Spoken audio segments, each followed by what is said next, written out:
Arrête de vouloir comprendre les autres. Ce n'est pas de l'empathie, c'est une distraction. Chaque minute que tu passes à déchiffrer leurs intentions, à deviner leurs blessures, à anticiper leurs réactions, c'est une minute où tu renonces à ton propre pouvoir. Machiavel ne perdait pas son temps à sonder les âmes. Il les observait, il les utilisait, mais il ne cherchait pas à les comprendre. Parce que comprendre les autres, c'est encore leur accorder une forme de domination sur ton esprit. Tu n'as pas besoin de tout expliquer, ni de tout excuser.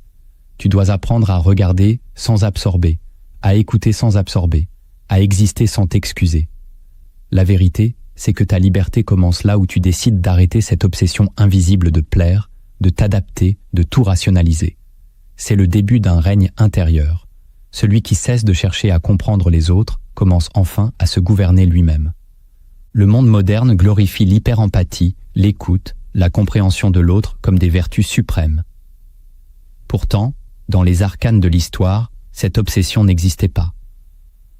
Dans la pensée de Machiavel, comme chez les stoïciens ou les cyniques antiques, comprendre l'autre n'était pas une priorité, mais un piège. Sénèque prônait la maîtrise de soi, non la lecture des âmes étrangères. Machiavel, lui, voyait dans la psychologie humaine une matière à manœuvrer, pas un mystère à élucider. Comprendre, c'était s'exposer, se disperser, perdre sa position. Cette connaissance a été effacée, remplacée par une morale de transparence affective. Mais derrière cette façade bienveillante, l'homme moderne souffre. Il cherche des clés dans des esprits qui ne veulent pas s'ouvrir. Il veut aimer en comprenant, mais il s'égare en s'épuisant. Ce que la philosophie ancienne savait, c'est que comprendre l'autre n'est pas toujours sage. Parfois, c'est se condamner à l'impuissance. Tu ne peux pas devenir souverain si tu continues à ouvrir ton esprit à chaque émotion étrangère. Il y a un seuil que tu dois franchir, celui du détachement volontaire. Non pas l'indifférence naïve, mais la froideur stratégique. Celle qui ne nie pas l'humanité, mais qui refuse l'exposition. Dans ce monde saturé de signaux émotionnels, la survie du mental passe par un choix. Verrouiller certaines portes pour mieux régner sur ton espace intérieur. C'est ici que commence l'intelligence machiavélienne. La première froideur stratégique, c'est de renoncer à comprendre ce que l'autre ne veut pas dévoiler. Tu perds ton énergie à interpréter les silences, à décoder les non-dits, à chercher une vérité dans les fragments d'un esprit qui ne t'appartient pas.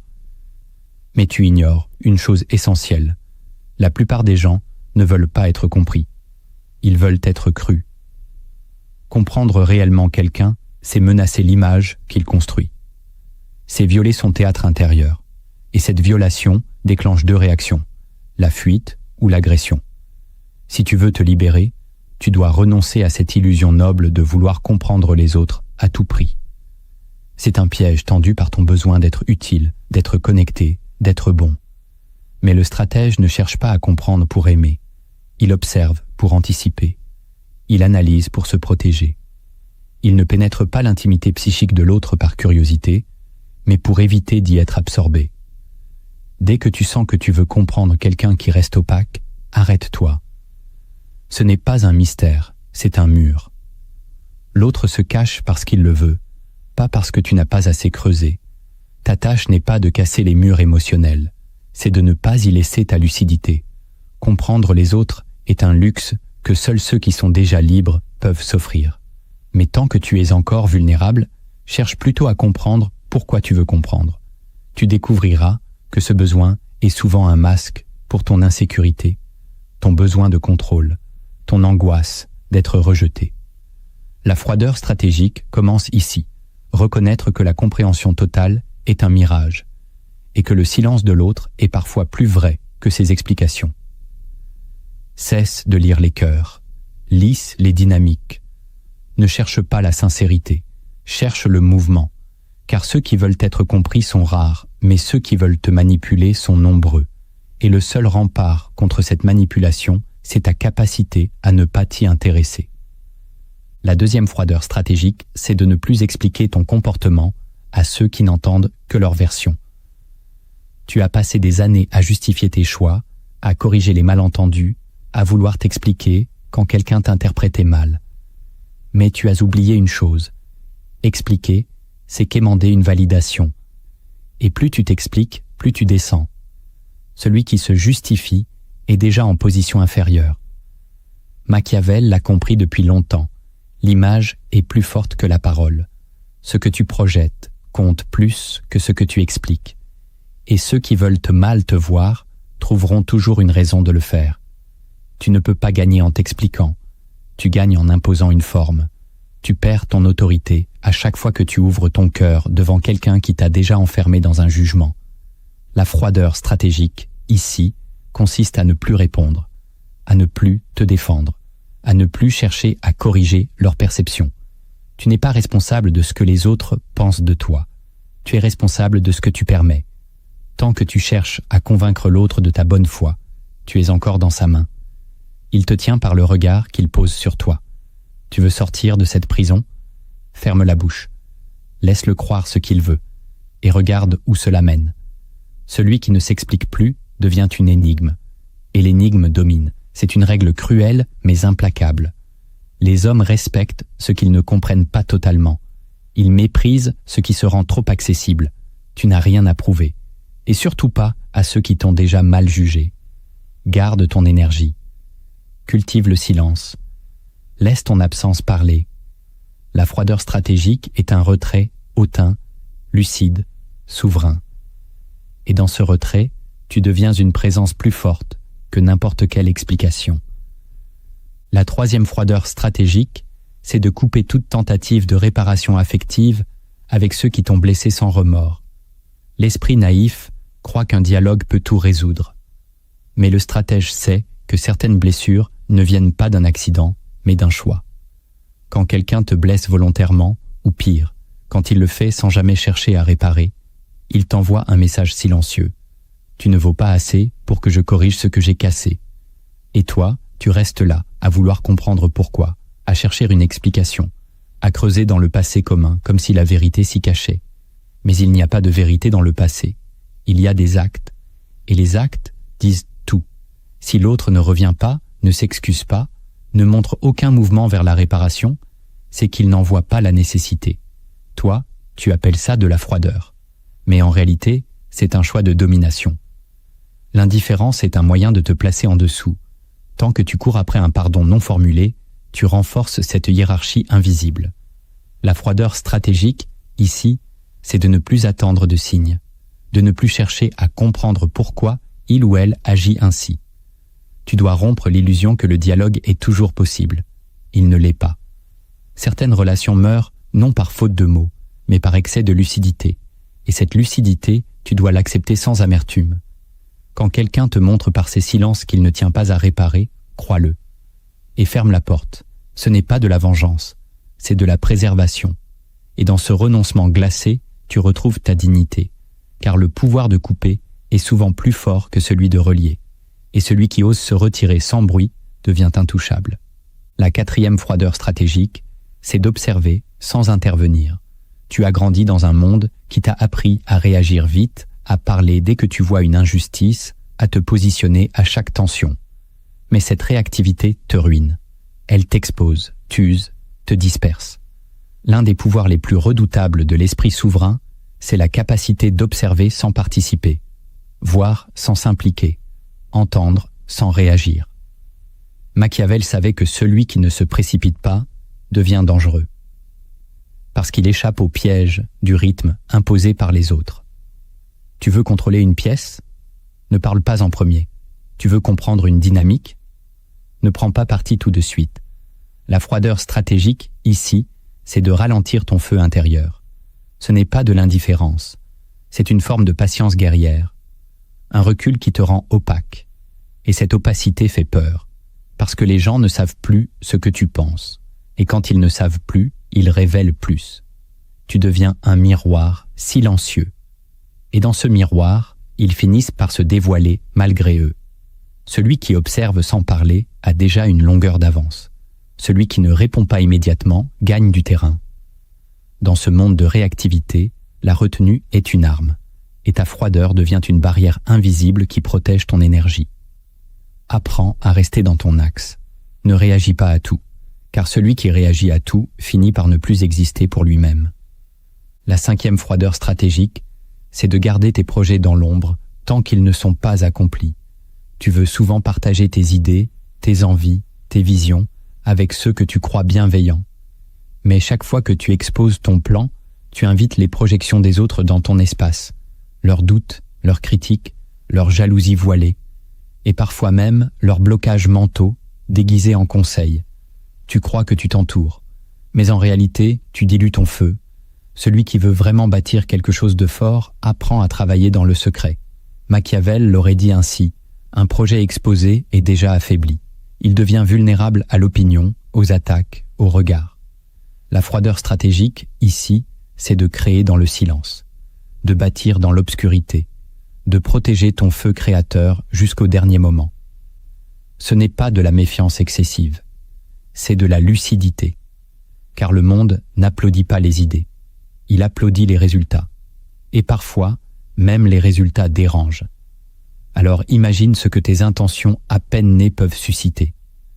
Garde ton empire en gestation dans l'ombre, ne donne pas tes cartes, cultive le mystère, et souviens-toi, chaque mot que tu ne dis pas sur ton projet est une force que tu conserves pour l'achever. La 6e froideur stratégique, c'est de cesser d'attendre une reconnaissance intérieure de ceux qui vivent dans le déni. Tu veux qu'on voie ta valeur, qu'on reconnaisse ton changement, qu'on admette que tu as grandi, souffert, résisté. Tu espères secrètement qu'un jour, ceux qui t'ont méprisé ouvriront enfin les yeux. Mais tu ignores que certaines personnes ont besoin que tu restes petit dans leur esprit. Ta lumière dérange leur obscurité. Ta croissance confronte leur stagnation. Et pour se préserver, ils te réduisent. Ils effacent ton mérite, ignorent ton évolution, refusent d'ajuster leur regard. Tu crois qu'il te manque une validation. Mais ce qu'il te manque, c'est une rupture, une séparation mentale d'avec ceux qui te verront toujours à travers un prisme déformé. Tant que tu attends d'être reconnu par eux, tu restes lié à leur pouvoir symbolique. Et ce lien te diminue. La froideur stratégique, ici, c'est de briser ce lien intérieur, de ne plus rien attendre d'eux, même en silence, d'assumer pleinement que certaines personnes ne te verront jamais tel que tu es devenu, et que c'est leur limite, pas la tienne. Tant que tu cherches à leur prouver quelque chose, tu te maintiens dans l'ancien toi. Tu consens à rejouer un rôle dépassé. Sors du théâtre, ferme le rideau, avance. Le monde n'est pas obligé de t'applaudir. Il suffit que tu avances sans leur regard, sans leurs mots, sans leur validation. C'est là que ton pouvoir change de niveau. Parce que le jour où tu n'as plus besoin d'être vu, tu deviens invisible et redoutable. L'élite silencieuse se forme ici, dans l'absence totale d'attente. C'est cette absence qui te rend libre, froid, souverain. Et cette souveraineté intérieure crée une barrière que personne ne peut traverser sans ton autorisation. Elle est la marque ultime d'un esprit stratège. La 7e froideur stratégique, c'est d'accepter que la rupture soit une forme d'élévation. Tu t'es accroché trop souvent à des liens usés, à des amitiés devenues bancales, à des relations qui ne vivaient plus que par habitude ou par peur. Tu croyais qu'en insistant, en expliquant, en tenant bon, tu sauvais quelque chose. Mais en réalité, tu te retenais de naître à toi-même. Il y a des relations qui ne peuvent pas te suivre dans ta transformation. Parce que chaque pas que tu fais vers ta lucidité menace leur inertie. Ta vérité devient pour eux une agression silencieuse. Et tu ressens cela, mais tu refuses de couper. Tu veux rester aimable, compréhensif, disponible. Et c'est là que tu perds ton énergie vitale. La froideur stratégique, ici, c'est d'oser rompre non par colère, mais par élévation. De reconnaître que certaines connexions ne sont plus compatibles avec la personne que tu deviens. Ce n'est pas un rejet, c'est une séparation énergétique. C'est un écart entre ta fréquence et la leur. Et tant que tu refuses cette rupture, tu bloques ton ascension. Tu restes tiré vers le bas par des liens invisibles. Tu n'es pas cruel en coupant, tu es lucide. Et cette lucidité est nécessaire si tu veux entrer dans une nouvelle dimension de toi-même. Les grandes métamorphoses exigent des pertes. Et ces pertes ne sont pas des échecs. Elles sont des sacrifices silencieux, des décisions qui n'ont pas besoin de cris ni de haine. juste d'un mouvement intérieur froid, calme, irrévocable. Tu coupes, tu t'élèves, tu continues. Et dans ce silence, tu retrouves la paix. Celle qui ne dépend plus d'un lien, d'une personne, d'un regard. Tu n'attends plus qu'on te suive, tu marches. Et cette marche fait de toi un être rare, quelqu'un qui ne mendie plus l'amour, mais qui construit sa solitude comme une citadelle. Tu crois savoir qui tu es, mais en réalité, tu obéis à plusieurs voix contradictoires en toi. L'ego veut briller, l'âme veut fuir. Tu veux comprendre les autres, alors que tu ne t'es jamais réellement affronté toi-même. Cette dissonance intérieure est ta faiblesse cachée. Et tant qu'elle règne, tu restes vulnérable, exposé, manipulable. Il est temps de regarder cette fracture en face. La première dissonance de l'ego, c'est vouloir être respecté sans oser imposer de frontières. Tu exiges la considération, tu réclames la reconnaissance, tu souffres de ne pas être vu à ta juste valeur. Mais au fond, tu n'as jamais établi de ligne claire entre ce que tu tolères et ce que tu refuses. Tu laisses les autres entrer, commenter, juger, redéfinir ton rôle, et ensuite tu t'étonnes de ne plus être maître chez toi. L'ego te pousse à vouloir exister dans le regard des autres, mais il te trahit dès que tu n'oses pas les confronter. Car la frontière n'est pas qu'un acte extérieur, c'est une déclaration intérieure. Tant que tu cherches à être respecté sans provoquer l'inconfort de dire non, tu restes un esclave poli. Tu veux la paix sans conflit, l'affirmation sans tension, l'autorité sans la morsure du rejet. C'est là que la dissonance naît. Une partie de toi crie « j'existe », pendant qu'une autre s'excuse d'occuper de la place. Et ce tiraillement t'affaiblit. Il brouille ton message. Il t'expose aux manipulateurs qui lisent ce flou comme une invitation. Tu veux que les autres devinent où sont tes limites? Ils ne le feront jamais. Tu veux qu'ils te traitent avec soin? Ils n'en ont pas besoin tant que tu ne l'exiges pas. Et exiger, ce n'est pas supplier. C'est marquer un territoire mental. C'est accepter de déranger. Tant que tu veux être aimé sans risquer l'exclusion, tu es encore dans la cage. La véritable liberté intérieure commence le jour où tu assumes que ton respect ne se négocie pas. Il se déclare. Et cette déclaration ne sera pas toujours bien reçue, mais elle sera entendue, car l'ego qui s'aligne cesse de quémander et commence à commander. Et dans ce basculement, tu redeviens un être souverain. La deuxième dissonance de l'ego, c'est vouloir tout comprendre sans jamais accepter d'être contredit. Tu te crois ouvert. Tu lis, tu observes, tu analyses, tu veux percer les mécanismes des autres, décoder leurs motivations, comprendre leurs blessures. Tu dis que tu veux apprendre, mais au fond, tu veux surtout confirmer ce que tu crois déjà. Tu veux que le monde valide ta lecture du monde.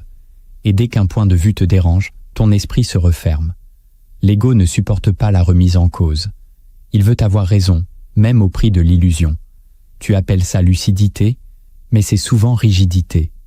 Tu confonds compréhension et contrôle. Tu veux comprendre pour ne plus jamais être surpris, pour garder une forme de supériorité, pour éviter le vertige de l'inconnu. Et cette posture te coupe du réel, car comprendre suppose de se laisser déranger. D'accepter que ton point de vue puisse être insuffisant, incomplet, voire faux. Mais l'ego préfère la cohérence à la vérité. Il veut une vision qui le renforce, pas qui l'humilie. Alors tu continues de chercher, mais toujours dans les zones qui te rassurent. Tu refuses les contradictions profondes. Tu évites les confrontations qui pourraient te dépouiller. Et tu t'enfermes dans une cage dorée de savoir apparent. La dissonance se creuse. Tu te crois lucide, mais tu refuses d'être transformé. Tu te dis ouvert, mais tu choisis ce qui t'arrange. La véritable intelligence n'est pas d'avoir toujours raison, c'est de pouvoir changer d'angle sans perdre ton axe. De pouvoir entendre ce qui brise ton confort sans que ton identité s'effondre. Cette dissonance de l'ego est une faille que les plus subtils sauront utiliser contre toi. Tant que tu ne sais pas lâcher une idée fausse, tu restes vulnérable à ceux qui te laisseront y croire. Et le jour où tu oseras t'exposer à l'inconfort du vrai, tu découvriras un pouvoir plus grand que la certitude, la souplesse intérieure. La troisième dissonance de l'ego, c'est vouloir inspirer les autres tout en fuyant sa propre solitude. Tu veux être un exemple, une lumière, un guide. Tu veux montrer le chemin, porter des valeurs, influencer positivement. Mais dans le silence de ta chambre, tu trembles. Tu cherches des présences, des messages, des réponses. Tu ne supportes pas d'être seul trop longtemps. Et cette peur te trahit. Car on ne peut guider que depuis un centre solide. L'ego veut l'admiration, mais refuse l'isolement qu'elle implique. Tu veux être visible, mais tu n'as jamais accepté le prix du recul. Tu veux parler fort, mais tu ne supportes pas le vide qui suit. C'est une dissonance profonde. Tu crois que ton impact dépend de ce que tu donnes, mais il dépend d'abord de ce que tu contiens. Et ce que tu contiens, c'est ce que tu as appris à traverser seul. Machiavel l'avait compris. L'homme fort ne se construit pas dans l'ovation, mais dans la retraite. C'est dans la solitude que naît la verticalité. Mais tant que tu fuis cette solitude, tu construis ton autorité sur du sable. Tu cherches l'inspiration dans les échos, pas dans le silence. Tu veux toucher les autres sans jamais t'être confronté à toi-même. Et ça se sent. Ce que tu dis devient mécanique. Ce que tu partages manque de feu.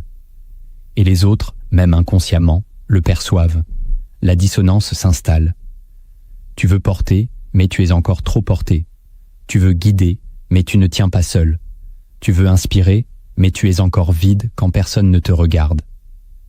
Le basculement se produit le jour où tu choisis la solitude non comme un fardeau, mais comme un honneur. Le jour où tu arrêtes de combler le vide et que tu apprends à l'habiter. C'est là que ta voix commence à porter. Non pas parce qu'elle est forte, mais parce qu'elle vient de loin. La 4e dissonance de l'ego, c'est vouloir être unique tout en vivant pour l'approbation des autres. Tu dis que tu es différent, spécial, en dehors du système. Tu affirmes que tu penses autrement, que tu vois le monde à ta façon. Et pourtant, chaque geste que tu poses cherche un regard. Chaque décision que tu prends attend un écho. Tu veux briller sans déranger. Tu veux l'originalité sans la solitude. Tu veux sortir du lot, mais tu veux aussi être applaudi par ceux qui restent dedans. C'est impossible. L'ego veut l'exception, mais il a besoin du troupeau pour s'y comparer. Il veut la singularité, mais il la soumet au regard collectif. Tu n'es pas libre tant que tu n'as pas appris à être incompris, tant que tu as besoin d'expliquer ton originalité pour qu'elle soit acceptée, tu es encore enchaîné. Cette dissonance est subtile, mais elle bloque ton envol, car chaque fois que tu ajustes ton expression pour plaire, tu t'éloignes de ta source. Chaque fois que tu adaptes ton ton pour ne pas heurter, tu réduis ton intensité. Et tu le sens. Tu sens cette tension entre ton feu intérieur et la peur du rejet. Tu veux oser, mais tu veux plaire. Tu veux trancher, mais tu veux rester aimé. Alors tu t'arrondis, tu lisses, tu consens, et tu t'éteins. La véritable singularité n'est pas un acte esthétique, c'est un choix dangereux. Un isolement consenti, une radicalité muette. Tu ne seras jamais pleinement toi si tu attends qu'on te félicite pour cela. Le jour où tu cesses de demander l'approbation, tu deviens enfin audible, car ton message ne passe plus par la validation extérieure. Il entre directement dans les fissures de l'âme des autres, non pas pour séduire, mais pour secouer. La 5e dissonance de l'ego, c'est vouloir guérir sans lâcher l'histoire qui te définit. Tu dis que tu veux avancer, tourner la page, te libérer. Tu parles de pardon, de résilience, de transformation. Mais en toi, tu tiens encore les morceaux d'un récit blessé. Tu racontes encore ce qu'ils t'ont fait. Tu revis encore ce qu'ils n'ont pas compris. Tu répètes intérieurement les mêmes scènes, les mêmes injustices, les mêmes silences. L'ego veut la guérison, mais il refuse de mourir à l'histoire. Parce que cette histoire te donne une place, une identité, une légitimité à souffrir, à résister, à exister. Elle te permet de dire « Voilà pourquoi je suis comme ça ». Et tant que tu y tiens, tu ne guériras pas. Tu diras que tu avances, mais tu resteras ancré dans ce passé. Tu construiras ta liberté autour d'une douleur conservée. C'est une prison noble, mais une prison quand même. La dissonance vient du fait que tu veux une nouvelle vie, tout en gardant ton ancienne version comme preuve. Tu veux te transformer, mais tu veux que les autres sachent pourquoi tu es devenu ainsi. Tu veux le renouveau, mais tu veux qu'il soit compris. Et ça bloque. La guérison n'est pas une reconnaissance, c'est une perte. C'est abandonner le droit d'en vouloir. C'est lâcher même ce que tu as mérité. L'ego ne veut pas lâcher. Il veut être remercié pour avoir tenu bon.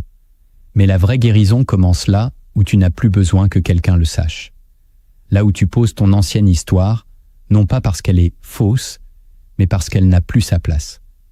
Et ce geste intérieur, silencieux, brutal, est le début d'une autorité neuve, celle qui ne vient plus du passé, mais de la clarté. Tu n'es plus ce qu'on t'a fait. Tu es ce que tu décides maintenant. La 6e dissonance de l'ego, c'est vouloir la paix tout en alimentant des conflits invisibles. Tu dis que tu veux la tranquillité, que tu détestes les tensions, que tu cherches la paix intérieure. Mais en silence, tu rumines, tu gardes les comptes, tu observes les gestes manqués, tu retiens les mots blessants, tu interprètes les silences comme des offenses. Tu ne cries pas, tu ne confrontes pas, mais tu construis en toi un théâtre de guerre froide. Tu veux la paix, mais tu nourris des micro-vengeances mentales. L'ego ne veut pas vraiment la paix. Il veut l'équilibre, mais à ses conditions. Il veut que les autres reconnaissent leur tort sans avoir à se battre. Il veut la justice sans affrontement. Et en attendant ce moment impossible, il alimente des feux souterrains. Tu vis avec des tensions que tu caches, des blessures que tu maquilles, des rancunes que tu sublimes. Et cela te consume, parce que cette dissonance intérieure produit une fatigue que rien n'apaise. Tu veux être en paix, mais tu refuses de dire ce que tu ressens. Tu veux éviter le conflit, mais tu le transportes en toi à chaque pas. La paix véritable n'est pas l'absence de bruit, c'est l'absence de tension interne. Et cette paix ne s'obtient pas sans perte. Tu devras oser dire, couper, avouer, confronter, poser des mots là où le silence t'étouffe. L'ego ne veut pas ça. Il veut rester digne. Il veut sauver la face. Mais tant que tu refuses d'entrer dans certains conflits, tu prolonges ta propre guerre intérieure. Tu fais semblant d'aller bien, mais tu saignes en dedans. Tu souris, mais tu t'éloignes. Tu donnes, mais tu retiens. Et tout cela t'affaiblit. La vraie paix commence le jour où tu décides de dire ce que tu n'as jamais dit, ou de renoncer à ce que tu n'as jamais reçu. Pas pour obtenir une réponse, mais pour te libérer. Et cette libération te rend froid, droit, aligné. Tu n'as plus besoin que ça s'arrange. Tu as juste besoin que ça cesse. Et c'est cette décision qui guérit, pas le pardon rêvé. La 7e dissonance de l'ego, c'est vouloir être compris tout en portant un masque permanent. Tu dis que personne ne te comprend. Tu répètes que les gens ne voient pas qui tu es vraiment, qu'ils se trompent sur toi, qu'ils ne saisissent pas la complexité de ton être. Et pourtant, tu ne montres jamais ton vrai visage. Tu contrôles ton image, tu choisis tes silences, tu ajustes tes réactions pour ne pas déplaire, tu adaptes ton discours selon la personne en face. Tu veux être vu, mais seulement à travers les filtres que tu as fabriqués. L'ego veut la compréhension, mais il veut la contrôler. Il rêve d'un monde qui devine ce qu'il cache. Tu veux qu'on ressente ta profondeur sans jamais oser la dire. Tu veux qu'on reconnaisse ta souffrance, ton intensité, ton intelligence, sans jamais les exposer vraiment. Tu appelles cela pudeur. Mais bien souvent, c'est stratégie de survie. Tu protèges des zones que tu ne veux pas livrer. Et c'est légitime. Mais alors pourquoi exiger d'être compris ? Tu ne peux pas vouloir la transparence de l'autre si tu restes opaque. Tu ne peux pas réclamer une lecture juste si tu changes constamment d'encre. Cette dissonance est fréquente chez les esprits sensibles, stratégiques, blessés. Tu veux la connexion sans exposition, la reconnaissance sans risque. Mais ce que tu offres est flou, donc ce que tu reçois le sera aussi. Le jour où tu cesses de te plaindre d'être incompris et que tu choisis soit d'ouvrir, soit de t'assumer en silence, la paix intérieure revient. Tu ne peux pas tout montrer à tout le monde, mais tu peux cesser d'attendre que les autres voient à travers ton armure. Tu peux porter ton masque, mais sans te mentir. Et dans cette lucidité, tu redeviens puissant. Tu n'es plus dans l'attente, tu es dans la conscience. Tu ne demandes plus d'être compris, tu choisis d'être vrai ou de rester silencieux. Mais tu ne triches plus avec toi-même. Il y a un moment où comprendre ne suffit plus. Il faut couper. Pas par vengeance, ni par colère, mais par lucidité. L'éloignement lucide n'est pas une fuite, c'est une affirmation. C'est l'art de créer de la distance pour reconstruire son axe.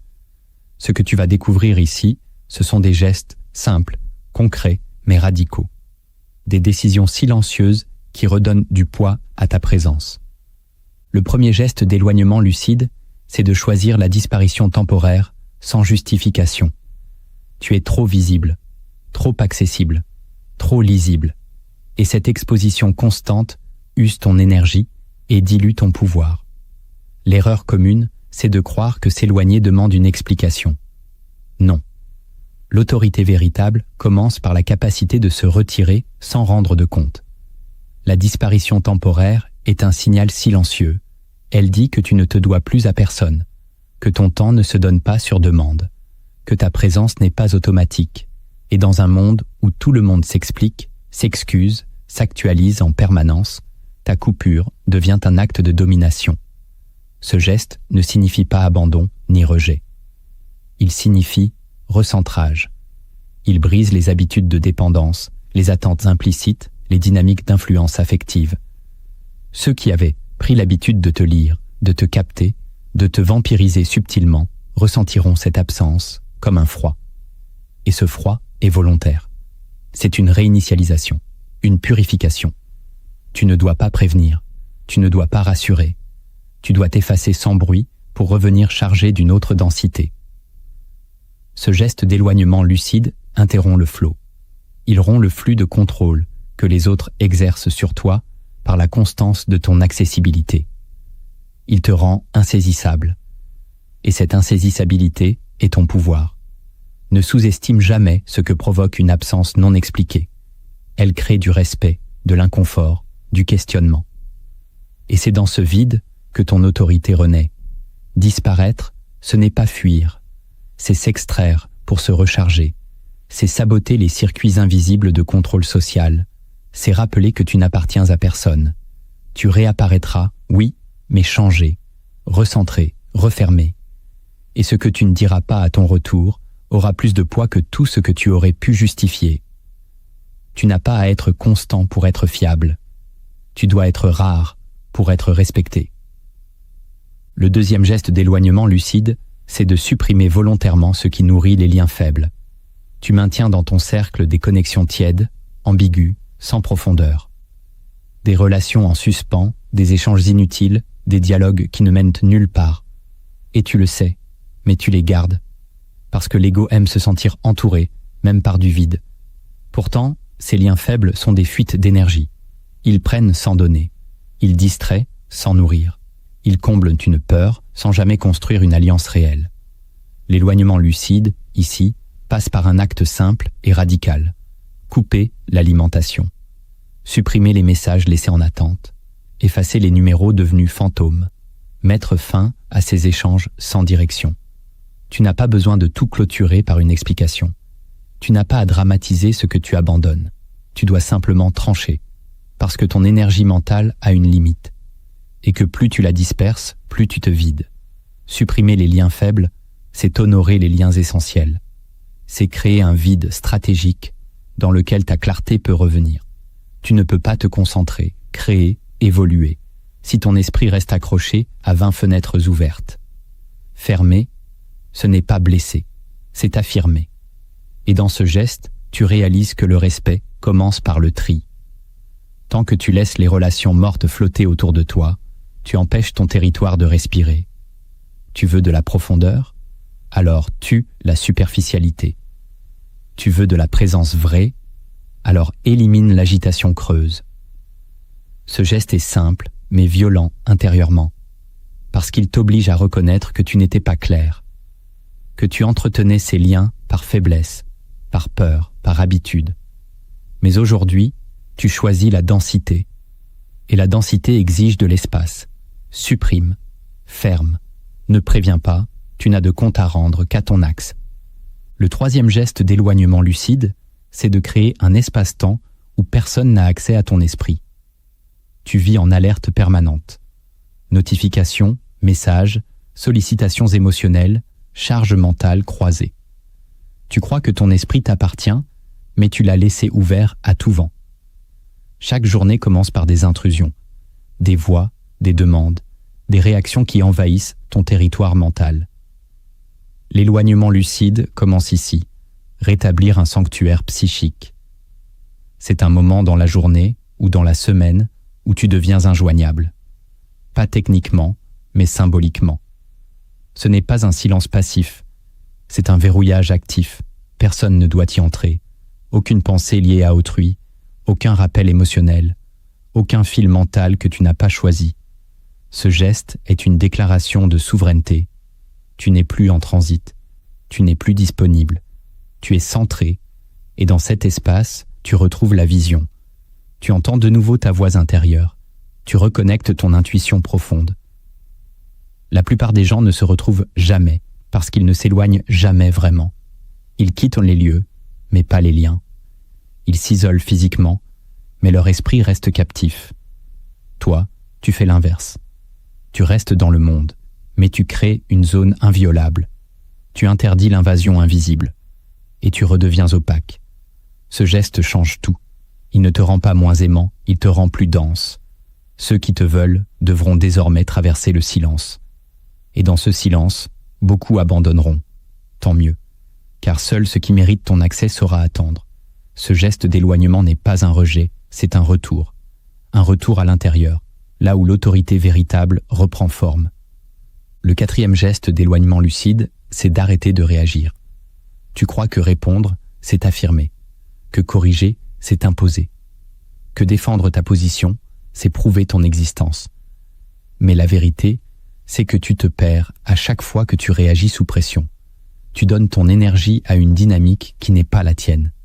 Tu laisses l'autre dicter le rythme, fixer les termes, définir le terrain. Et ton ego, sous prétexte de fierté, se laisse piéger. L'éloignement lucide ici, c'est l'art de ne pas réagir.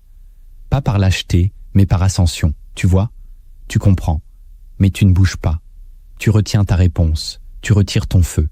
Et dans cette retenue, tu récupères ta position. Car plus tu réagis, plus tu révèles. Et plus tu te tais, plus tu deviens énigmatique. Ce geste demande une discipline froide. Car l'ego veut répliquer, expliquer, trancher. Mais le stratège sait que certains silences écrasent plus qu'un discours. Tu ne dois pas répondre à chaque provocation. Tu ne dois pas corriger chaque perception. Tu dois laisser parler, laisser projeter, laisser s'épuiser. Et dans ce vide, tu observes. Tu reprends l'avantage. Celui qui ne réagit pas choisit. Il ne subit plus le tempo des autres. Il fixe le sien. Et ce rythme nouveau crée une distance que personne ne peut franchir sans ton autorisation. Tu ne fuis pas. Tu reprends la main. Ce geste d'éloignement est un gel, un froid stratégique. Et ce froid libère l'esprit, car il t'extrait du théâtre émotionnel. Tu ne joues plus. Tu règnes. Le 5e geste d'éloignement lucide, c'est de réorganiser ton environnement selon ta vérité actuelle. Tu évolues, mais tu vis encore dans les décors de ton ancienne version. Objets, routines, habitudes, sons, personnes même, tout cela te rappelle inconsciemment ce que tu étais, et cela freine ton ancrage dans ce que tu deviens. L'éloignement lucide, ici, est spatial. C'est une réécriture de ton territoire. Ce geste est silencieux, mais radical. Tu nettoies, tu retires, tu déplaces, tu jettes, tu choisis. Chaque objet, chaque contact, chaque habitude devient une question. Est-ce que cela m'aligne ou me dilue? Et tu réponds par l'action. Ce n'est pas une lubie d'ordre. C'est un rituel d'ancrage. Tu retires les éléments anciens pour créer de la place à ta nouvelle version. Tu changes le décor pour affirmer le basculement. Tu réorganises ton lieu de vie, ton téléphone, ton agenda, tes priorités. Et dans ce mouvement, ton esprit comprend que tu ne fais pas semblant. Tu incarnes ton éloignement. Tu ne t'absentes pas seulement des autres, tu les retires aussi de ton espace symbolique. Ce geste peut paraître banal, mais il est redoutable, car il te détache de l'influence passive. Il brise les ancres invisibles. Il dit « Je ne suis plus là ». Et ce « là », ce n'est pas un lieu physique. C'est un ancien toi. Celui que tu quittes sans bruit, mais avec exactitude. Le 6e geste d'éloignement lucide, c'est de refuser l'accès à ton récit intérieur. Tu parles trop. Tu expliques ce que tu vis, Ce que tu ressens, ce que tu traverses, à des gens qui n'ont ni la structure pour l'entendre, ni l'intention de t'élever. Tu ouvres ton intimité comme un livre, en espérant être compris, soutenu, reconnu. Mais tu oublies une loi. Plus tu livres ton récit à ceux qui ne t'ont pas mérité, plus tu en diminues la force. L'éloignement ici n'est pas physique, il est narratif. Tu retires aux autres l'accès à ton histoire. Tu ne la livres plus. Tu la protèges. Ce que tu vis, tu le portes sans bruit. Ce que tu prépares, tu le gardes dans ton feu. Ce que tu dépasses, tu le transmutes dans l'ombre. Car chaque mot livré sans discernement devient un pont vers ton pouvoir. Et ce pouvoir, une fois traversé par les mauvaises oreilles, perd sa densité. Ce geste est difficile, car l'ego aime raconter. Il veut montrer qu'il avance. Il veut justifier ses silences, expliquer ses choix, partager ses blessures. Mais le stratège, lui, garde sa bouche fermée. Il sait que le silence sur son processus le protège. Il comprend que la transformation véritable ne se prouve pas. Elle s'impose par le changement d'atmosphère qu'il dégage. Tu n'as pas besoin de raconter ton désert pour qu'on comprenne ta lumière. Tu n'as pas à relater tes guerres pour mériter ta paix. Le secret, c'est ce qui alimente ton feu sans l'exposer. Et ce feu, tu dois le conserver, l'élever, le raffiner. Le monde n'a pas besoin de savoir. Et toi, tu n'as pas besoin d'être lu pour exister. Ce geste d'éloignement est une clôture mentale. Tu redeviens un territoire sans carte. Et dans ce territoire, tu redeviens roi. Le 7e geste d'éloignement lucide, c'est d'ignorer les rappels émotionnels déguisés en nostalgie. Tu avances, mais parfois ton esprit retourne en arrière. Un message ancien, un souvenir surgit, une voix intérieure murmure un prénom, une image, une sensation familière. Et sans t'en rendre compte, tu rouvres des portes que tu avais fermées. Tu revisites des liens que tu avais coupés. Tu laisses la nostalgie te parler comme une amie. Mais ce n'est pas une amie, c'est un piège. Un rappel émotionnel n'est pas une vérité. C'est une vibration restée en suspens. Ce que tu ressens n'est pas un appel, c'est une habitude. Et si tu réponds à cette habitude, tu la réactives. Tu redonnes vie à ce qui devait mourir. L'éloignement lucide ici, c'est de voir ces retours comme des tests. Tu n'as rien à rouvrir, rien à expliquer, rien à ressentir à nouveau. Tu as déjà traversé, tu as déjà décidé. Le passé revient parfois sous forme douce, mais sa douceur est toxique. Elle caresse ton ego pour mieux t'endormir. Tu te dis, juste un message, juste une pensée, juste un souvenir. Mais il n'y a jamais de « juste ». Chaque retour mental rouvre une faille, et chaque faille affaiblit ta trajectoire. Tu dois ignorer avec violence. Tu dois refuser intérieurement ce que personne ne t'impose extérieurement. Ce geste est froid, mais juste. Il dit « Je n'ai pas oublié, mais j'ai choisi de ne plus y penser ». Il ne nie pas, il clôture, il ne fuit pas, il verrouille. Et ce verrou est sacré. Car derrière chaque nostalgie non contrôlée se cache une manipulation de l'ego, une tentative de revenir à une version de toi que tu as déjà dépassée. Ne reviens pas, ne réponds pas, ne rêve pas. Reste ici, maintenant, aligné, et que ton silence soit la plus haute fidélité à ton évolution. Tu pensais que comprendre les autres te rendrait plus libre. Tu croyais que deviner leurs blessures, analyser leur silence, anticiper leurs réactions était un signe de lucidité. Mais tu viens de voir l'inverse. Cette obsession t'a vidé, elle t'a exposé à la confusion, au surmenage émotionnel, à la perte de ton axe. Ce que tu appelais lucidité était souvent un réflexe d'hypervigilance. Ce que tu appelais bienveillance cachait un manque de structure. Tu voulais t'approcher des autres, mais tu t'es éloigné de toi-même. Aujourd'hui, quelque chose bascule. Tu sens un calme froid s'installer. Ce n'est pas du mépris, ce n'est pas une fuite. C'est un éloignement lucide. Tu cesses de chercher à tout comprendre. Tu cesses d'absorber. Tu redeviens un territoire. Tu deviens une frontière. Machiavel aurait dit « Celui qui veut gouverner sa vie doit rester imperméable à la pression émotionnelle des autres. Il doit fixer ses règles. Il doit maîtriser son silence. Et toi, tu refermes les portes. Tu ne réagis plus. Tu ne t'expliques plus. Tu n'attends plus. Et dans ce retrait, tu touches une force nouvelle, un calme tranchant. Tu redeviens l'auteur de ta trajectoire. Tu n'as plus besoin d'être compris. Tu choisis, tu sculptes, tu avances. Car la vraie liberté, ce n'est pas de tout comprendre. C'est de ne plus dépendre de ce que les autres pensent ou ressentent pour marcher.